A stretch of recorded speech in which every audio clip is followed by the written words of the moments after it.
राधे राधे दोस्तों। सबसे बड़ा महादेव का दरबार है। महादेव ही सबके पालनहार है। सजा दे या माफी, महादेव ही हमारी सरकार है। फिर चाहे उनका आशीर्वाद हो या श्राप, व्यक्ति खुशी खुशी अपना लेता है। साथ ही संसार में पुरुषों के साथ महिला भी पूरी श्रद्धा के साथ भोले बाबा की भक्ति में मस्त रहती है। लेकिन फिर भी महिला को क्यों दिया भोले बाबा ने श्राप, जानेंगे आज के हमारे इस वीडियो में। दोस्तों शिव आज भी हमारे गुरु हैं और इन्हीं से संसार शुरू है। तो चिंता ना करते हुए इस वीडियो को शुरू करते हैं और आपको बताते हैं कि भोले बाबा ने क्यों दिया महिला को श्राप। दोस्तों एक गांव में एक औरत रहती थी।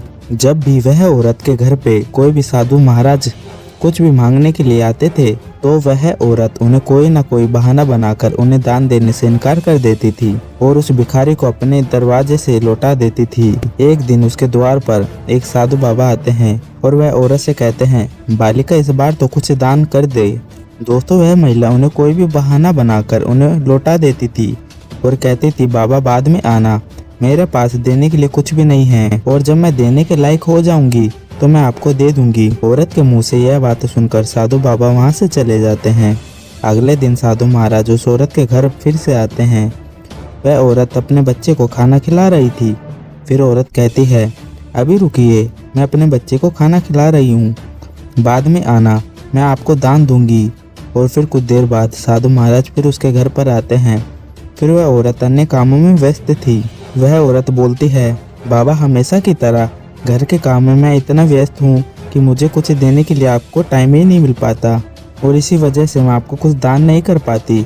लेकिन जिस वक्त मैं काम से फ्री रहती हूँ उस वक्त आप दान लेने नहीं आते। और फिर दोस्तों बाबा मन ही मन सोचते हैं, यह औरत दान देने वाली नहीं है, यह हर बार कोई ना कोई बहाना बनाकर दान देने से टाल जाती है। फिर साधु महाराज जी बोलते हैं, अगर तुम्हें इस काम से छुटकारा मिल जाए तो तुम क्या फिर मुझे दान करोगी? और औरत फिर थोड़ा सोचती है और बोलती है, हाँ बाबा मैं आपको दान करूंगी।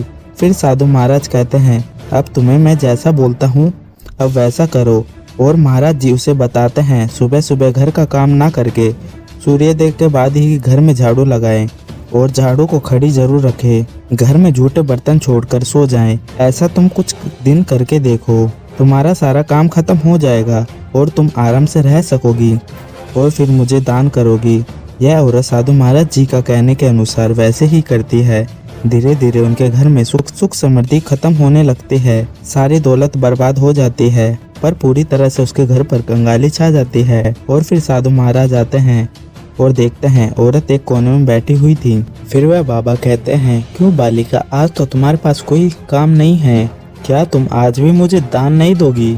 और फिर वह औरत समझ जाती है और फिर वह बाबा से रोते हुए और गिड़गिड़ाते हुए बाबा से माफ़ी मांगती है और कहती है, बाबा मुझसे गलती हो गई, मुझे माफ़ कर दो।